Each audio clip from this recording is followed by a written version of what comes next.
বাংলাদেশ পাকিস্তান সমুদ্র যোগাযোগ চালু, উদ্বিগ্ন ভারত। ১৯৭১ সালের পর এই প্রথম কোনো পাকিস্তানি পণ্যবাহী জাহাজ সরাসরি বাংলাদেশের বন্দরে নোঙর করেছে।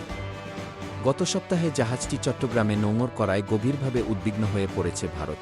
শুক্রবার ১৫ নভেম্বর এক প্রতিবেদনে এ খবর জানিয়েছে ভারতীয় সংবাদ মাধ্যম টেলিগ্রাফ।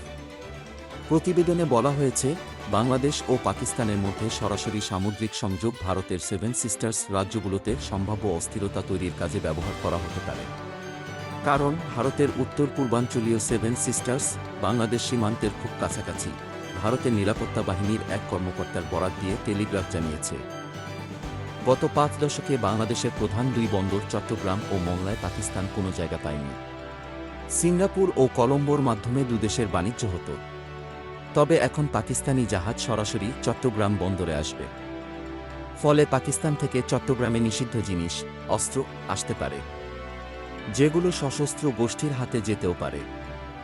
যেমন ২০০৪ সালে পাকিস্তানের গোয়েন্দা সংস্থা ১৫০০ চাইনিজ অস্ত্র ট্রলারে করে আসামের বিচ্ছিন্নতাবাদী দল উলফার জন্য পাঠিয়েছিল। তবে সেগুলোর উলফার হাতে যাওয়ার আগেই জব্দ করা হয়। প্রতিবেদনে আরও বলা হয়, সাবেক স্বৈরাচার প্রধানমন্ত্রী শেখ হাসিনাকে ব্যবহার করে ভারত চট্টগ্রাম ও মংলা থেকে চীনকে দূরে রেখেছিল। কিন্তু এখন পাকিস্তান চট্টগ্রাম বন্দর ব্যবহারের সুযোগ পেয়েছে। ফলে বিষয়টি অবশ্যই এই অঞ্চলের ভূরাজনীতির উপর প্রভাব ফেলবে।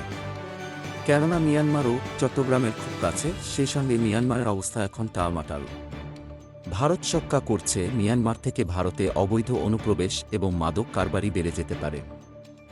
এদিকে পাকিস্তান থেকে বাংলাদেশে জাহাজ আসার বিষয়টিকে ঐতিহাসিক হিসেবে অভিহিত করেছে ব্রিটিশ সংবাদ মাধ্যম দ্য ইন্ডিপেন্ডেন্ট। কেননা এর মাধ্যমে দুই দেশের মধ্যে বিদ্যমান জটিল সম্পর্ক উষ্ণ হওয়ার ইঙ্গিত পাওয়া যাচ্ছে। Desk report, BE news.